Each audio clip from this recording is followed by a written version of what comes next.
Hey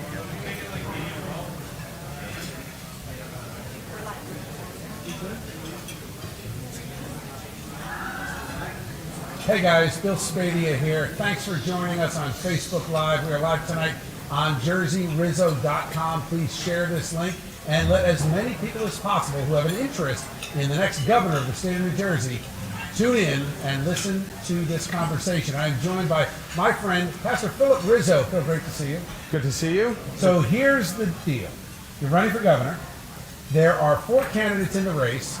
But according to the outdated, antiquated, overly bureaucratic rules in the state of New Jersey, the Election Law Enforcement Commission only wanted 2 to debate. So we thought we would bring you this third candidate, Phil Rizzo. And what I've done is we've had our team, and I want to thank our interns, fantastic. They did a great job. They listened to the entire New Jersey 101.5 event and took down all the questions and the answers from the other 2 candidates, Hirsch Singh and Jack Chittarelli. So Phil Rizzo has not seen these questions. Matter of fact, I just got them myself. And what I'm going to do is start off with a tough one, Phil. The debate tonight ended with this question. What is your favorite New Jersey beach? I'm going to go with Diamond Beach down in Wildwood Crest. I love it. So here's the thing. I say that because this election is too important for entertainment. This is too important for anything that wastes any time. It's about the real issues. I want to get to the real questions. All right? Let's start with this. First question. What are you going to do to reduce property taxes and the cost of living in New Jersey? Well, as I've said on the trail, that taxes are simply a reflection of another problem. Taxes are like a thermometer. The higher the mercury goes on the thermometer, you know there's an internal problem. The higher the taxes go in New Jersey, you know there's another problem, and that problem is spending. I've got the 2022 budget on my desk. It's $47 billion. This year, under the lockdown in 2020, we brought in $40 billion. That means we can expect our taxes to go up to make sure that we can cover going forward. My plan is to cut $7 billion out of the state budget, and then, only then, can we talk about lowering taxes. So give us one example. How do you do that? Where do you start with that? Well, I think the first area we start is with the sanctuary state policy. The idea that New Jersey families are struggling, they're locked down, and yet those that are in our country illegally would have the benefits of the taxpayers of New Jersey is unconscionable. All right, let's get to the second question. Now, I'll just say the other 2 did not have a great answer to that. I'm just going to share with the audience. Hirsch Singh said he was the only conservative in the race, and Jack laughed at a voter for taking too long with the question.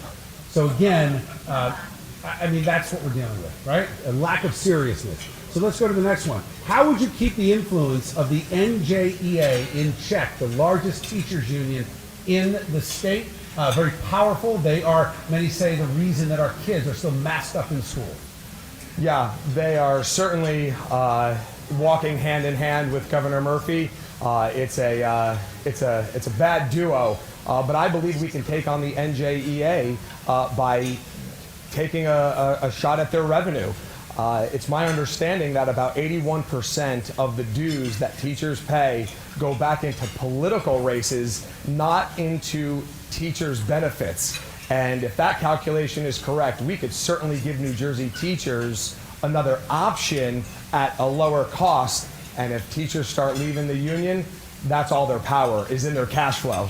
Phil, what do you want to say to New Jersey teachers right now who are tuning in and listening and they're saying, but I have representation with the union. They credit the union, which is why they have their pension, their job, their salary. What do you want to say to them? I'd love for our teachers to get back to that original passion that made them want to go into teaching in the first place, and that's to invest their lives in the next generation. I don't recall any college-age students when I was going to to college, then they were studying to be teachers and educators. None of them were excited about graduating, taking the tassel from one side to the other, and getting to join the NJEA. They wanted to minister to the next and pour their life into the next generation. So, sticking with schools, one of the questions that came out, the next question, how will you fight for the funding for rural schools that have been cut by the state at a staggering rate? And if you're elected governor, how do you deal with a hostile Democratic majority and the teachers unions that have gobs of money?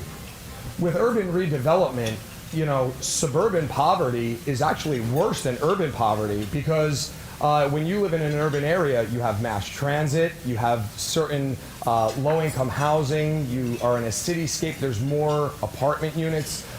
Suburban poverty is a serious, serious issue. And then to cut funding out of those schools, we need to look at the funding formula. Abbott districts are something that I'm going to be looking at very heavily. 31 districts in our state take the lion's share of the money, and some of those Abbott districts have already been redeveloped. They no longer need that kind of unbalanced funding.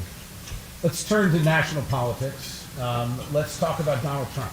We are here, beautiful Trump National Golf Course in Bedminster, and the president is in residence as we are having this conversation. Do you believe that Donald Trump is the standard bearer for the Republican Party? I do. A lot of people say that he split the Republican Party. I believe he revived the Republican Party. In what way? What is it? Is it a policy issue? Is it an energy? What part of Donald Trump? Because a lot of people say that Donald Trump was a divider. A lot of people say that Donald Trump was abrasive and so aggressive, and it turned those middle-class women voters, in particular suburban women voters, off. Was it a style thing, or is it time to look past the style? You know, I believe that his policies were great for America, and as a former pastor, I am unapologetically in the right-hand lane. He is arguably the most pro-life president we've ever had. That is certainly a conservative value. His stand that he took with the nation of Israel, I believe that he is conservative. I believe he was America first, and those policies were certainly good for our nation. Now, this question came up, and again, as I've said, you've not seen these questions yet. So, who won the November election? Personally, I believe that Donald Trump won the election. And I guess it will never be appropriately litigated. Maybe it will, maybe it won't, but we live in a culture that tells us our eyeballs are not allowed to believe what they see. And from what I see and understand, there was certainly a lot of voter irregularities. So for those of you at home watching this, you want to know what the other candidate said. Hersh Singh said that he believes Trump won. He agrees with you there. Jack Chitterelli believes Joe Biden won. We'll just let that sit there. And there's room for discussion on that. Sure. Of course. Let me ask you this. Off of this script, and I'm going to get back to these questions, but do you believe that Donald Trump is the number one issue in this campaign, or is this about New Jersey? No, this is about New Jersey. I stand in support of President Trump. I love what he's done for our nation. But President Trump currently is not going to get our children back into school without vaccines and masks and get New Jersey businesses reopened. I love President Trump, but right now we're fighting against Phil Murphy. All right, next question. Will you order the Attorney General's office, if you're elected governor, the Attorney General of the state of New Jersey, to recognize justifiable needs for a license to carry a firearm in New Jersey? Justifiable need is one of the most arbitrary, ridiculous things when it comes to the Second Amendment. I believe in the Second Amendment as it's written in the Bill of Rights, and absolutely justifiable need has hindered people from their right to self-protect, and that's been going on far too long in New Jersey. Next question that came up, and again, these questions, just so we know, came up from the audience. So callers into the show, people sending notes on our chat format, and so we're taking these questions. This is what is on the mind of average New Jerseyans. Next question is, where do you stand on illegal immigration? I believe that we are a nation of laws. I think immigration is fantastic. I have 3 grandparents, 3 from Italy, 1 from Germany, and they came legally. And my position when it comes to New Jersey is on day 1 of my administration, I would end sanctuary state policy. How much money do you think that would save the state budget? I have heard it is around $3 billion a year. All right, our next question. Would you end the practice of giving driver's licenses to illegal immigrants in New Jersey? I would. I believe that it is going to be something down the road. I've learned pretty quickly in my political campaign here that the things that happen today are not really for today. They're always for tomorrow, next week, or next month. And I believe that those driver's license that Phil Murphy is pushing to illegals, I have a feeling he might start believing in voter ID, and it's going to be the New Jersey driver's license. So let's turn to something that happened that we've dealt with. I mean, we've been in a lockdown as we talk today. Today is day 436 of 15 days to stop the spread. One of the tragedies that came out of this whole nightmare was particular to places like New Jersey and New York. And in New Jersey, almost 8,000 of our elderly residents perished behind the doors and walls of our long-term care facilities. And that was when Judy Persikilli, as you know, on March 31st, she's the health commissioner, she wrote a letter saying every long-term care facility has to take in sick COVID patients, even though the entire world at that point knew who the most vulnerable were. That said, would you hold, at that point after your election, former Governor Murphy accountable for those deaths? Absolutely. I believe those families deserve justice. I don't think there's any more you can say to that. No. Okay. So let's expand on that. Would you assign a special prosecutor? Would you look at this from a criminal act, or would you just move on, and would it be more politics and rhetoric, or something legal? No, I believe that there is a legal case there. I mean, there is negligence. There is criminal negligence, and I'm not an epidemiologist, but I know that when coronavirus made landfall in America, we all know that it was out in Washington State where a bunch of people in a senior facility died. That was what really got the attention of America. It's always been the elderly. We knew it, and Phil Murphy and his administration were very negligent, and it cost people their lives. Governor Murphy, in his backtracking on the mask mandate and ending many COVID restrictions, had to add a little caveat that he expects that school children, come September of the new school year, would still have to be masked up. What would a Rizzo administration do to address that? As I've said, I am involved in these Unmask the Children rallies.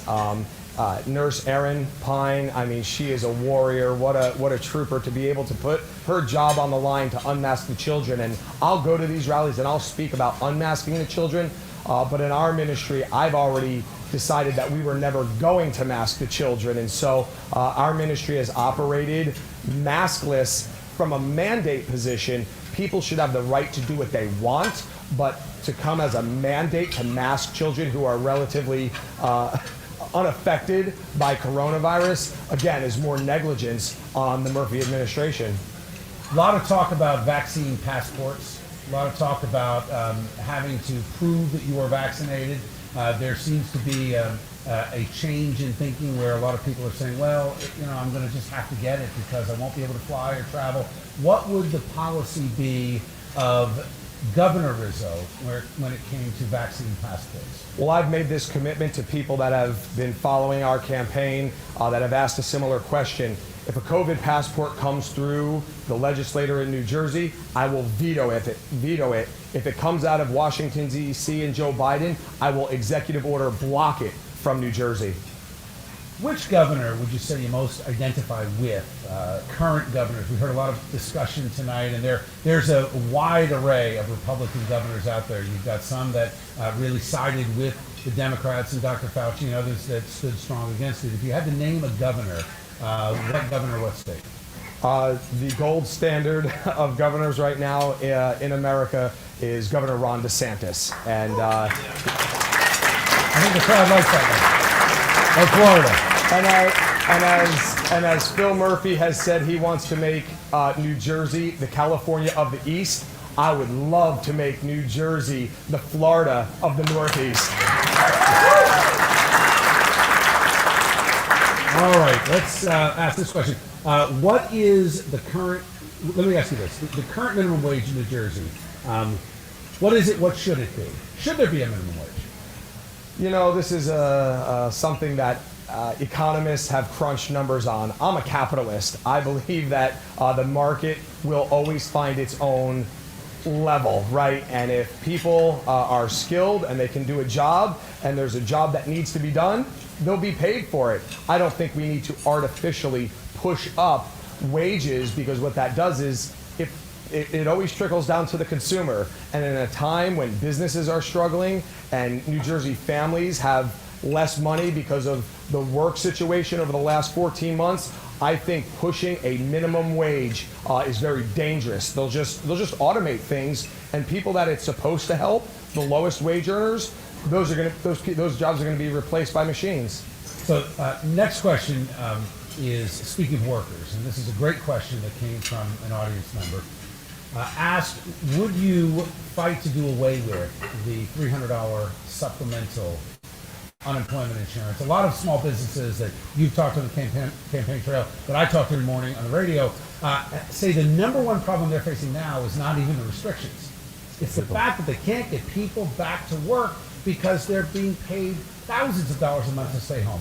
As governor, what would you do about that? It's a two-step process similar to the tax question. Before we could lower taxes, we have to cut spending. Before we can get people back to work, we have to first lift 100% of COVID restrictions. That has to go immediately, and then the hourglass needs to be turned over. And whether that's 60 days or 90 days or 120 days, we need to put a deadline on people's unemployment, but give them space to go find and get back to work. Let's talk about New Jersey for a minute, past governors.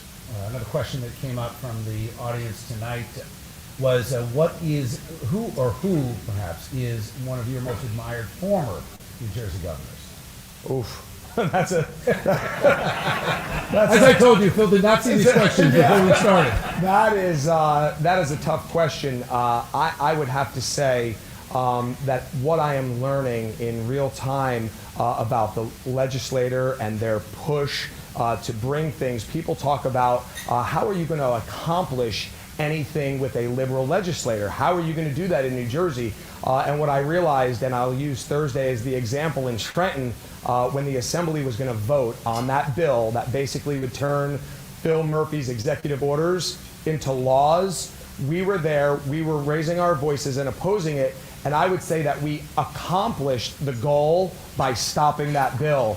And so, quite honestly, although I disagree with a lot of things, I believe understanding the current condition of the legislator, Chris Christie's a veto machine to stop what was done and what was being pushed, and that just became very evident once Phil Murphy took office. All the stuff coming through the liberal legislator, Phil Murphy signed. And so, though I'll disagree with Governor Christie on a number of things, he certainly used the veto to the benefit of a lot of New Jersey families. Let me ask you this. So here's a big question. This is very important. There are, as I've explained, and you know this, there are 4 candidates in this Republican primary. Jack Ciattarelli, who is the pick of the Republican county establishment and the insiders, someone who's run before and lost. Then you've got Hirsch Singh, who has painted this as a Trump versus never Trump debate. And then you've got a friend of mine, Brian Levine, who's former mayor of Franklin Township, who I've said would be a fantastic member of any cabinet. And then you've got Philip Rizzo. And if you look at these 4 men running, hard to see that there's a lot of common ground between the 4 of you. So the question is, should the losers in the primary support the nominee? Well, I am laser focused on June 8th. I have been fighting every obstacle, and I don't want to think about June 9th just yet. Come June 9th, I'll be willing to have any conversation about who becomes the nominee, but right now I am laser focused on June 8th.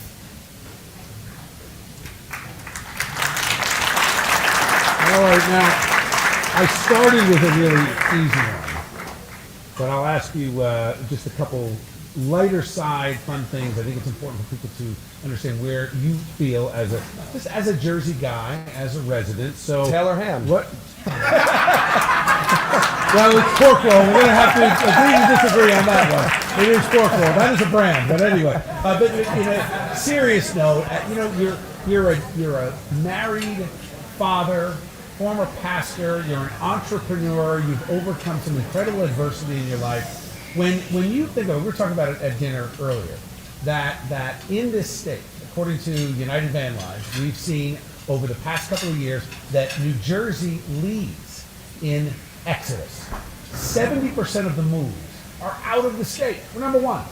And that's not what you want to be number one about. And I ask people when they leave. I get a lot of calls from Florida. Thankfully, the app works great. Florida, South Carolina, Texas. And it's always sad for me. And I ask listeners, what is the number one frustration that made you leave?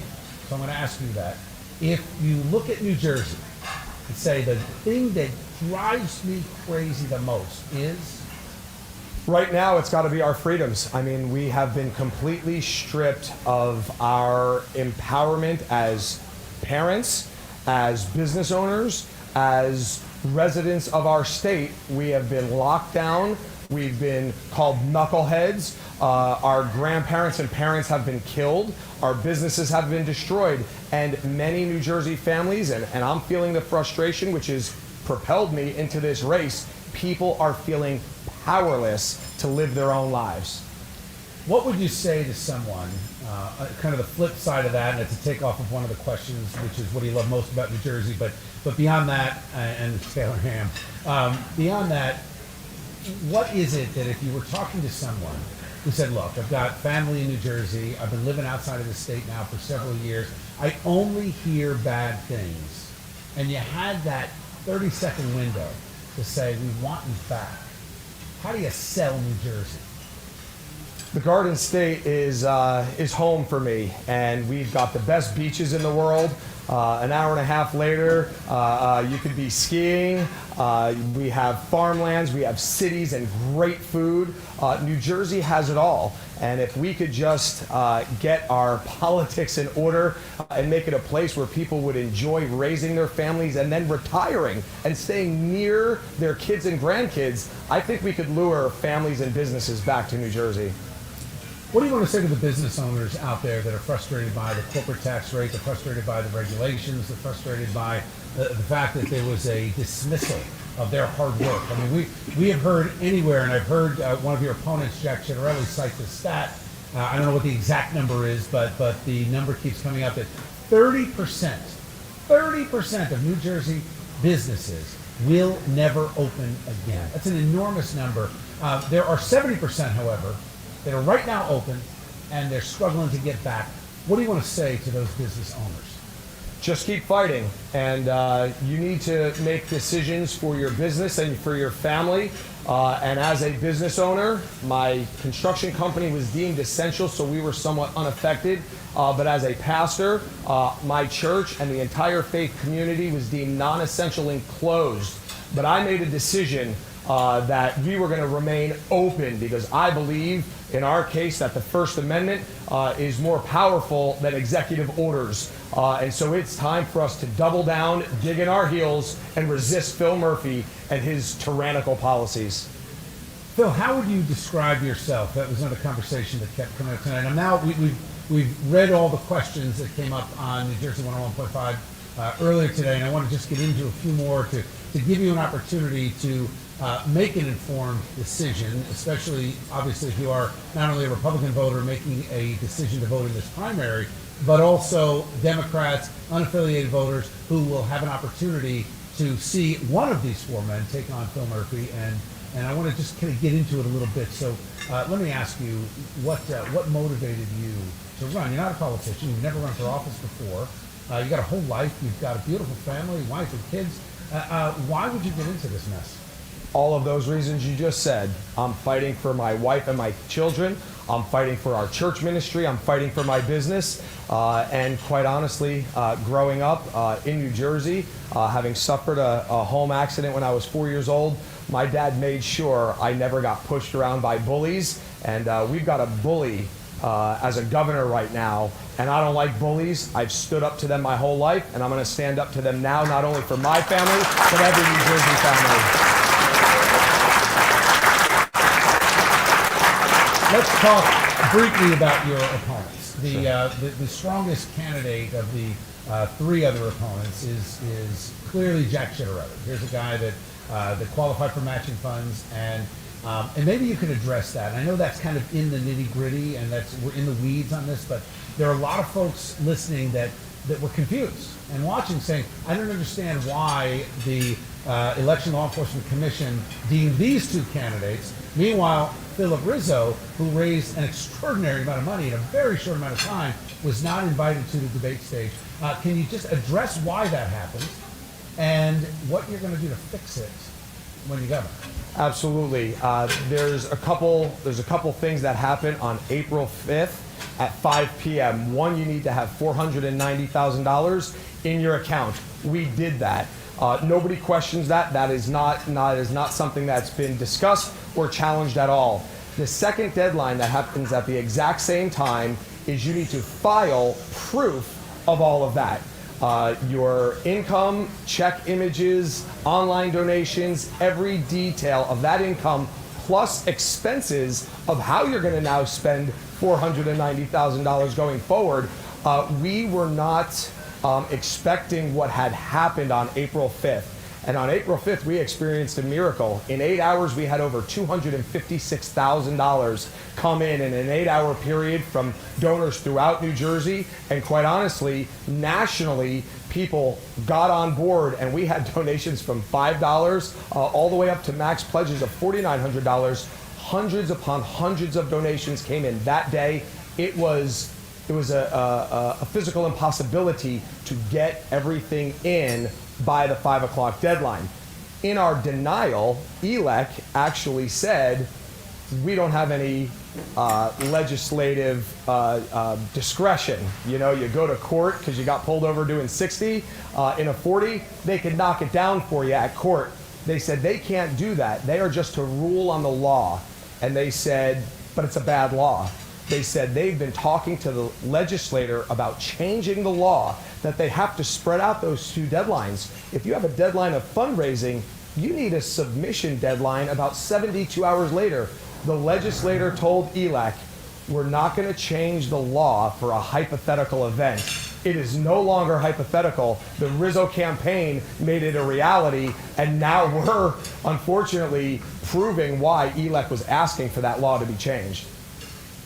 So you're going to go after that, you're going to change that and focus on that as governor. Let me ask you, line item veto is something the New Jersey governor has, and we've talked about, and I want to ask you this is probably more of a personal question for me, because I hear about this all the time. The State University Rutgers, with a $4+ billion budget, gets 25% of their funding from the taxpayers. So you're talking about $1 billion that goes to Rutgers University, and we end up with studies coming out of Rutgers that tell us that the oceans are rising so fast that we need to raise taxes. So would that be something on your desk that you would take a look at, why Rutgers is getting $1 billion and it still costs between $20,000 and $25,000 for in-state kids to go to school there? Right. I said at the rally on Friday, which was phenomenal, by the way, to have the medical freedom movement really start to funnel behind the Rizzo campaign. It's really becoming the #1 issue of this election cycle, and to have the unity of the medical freedom movement come behind our campaign is tremendously advantageous for us going into the last 2 weeks. But I said in that rally on Friday that as governor, I would give Rutgers administration about 24 hours to end the mandated vaccine, and if they didn't, we'd pull $1 billion right out of that university.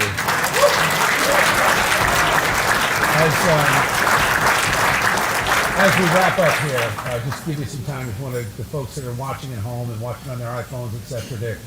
There's a lot at stake in this election. There's a lot at stake. And if you don't mind, I'm going to share this. I shared earlier in my remarks when you and I first started talking about this a few months ago, because this has been rapid fire for you over just a short period of time. One of the things that you said was, look, maybe you and I could hold our breath and withstand 4 more years of Murphy because we've been blessed to be able to do that. But most New Jerseyans can't afford 4 more years. So what do you want to tell those New Jerseyans who have already thrown their hands up and said, I've got Zillow, Realtor.com, whatever, I'm already out of here. What do you want to tell them?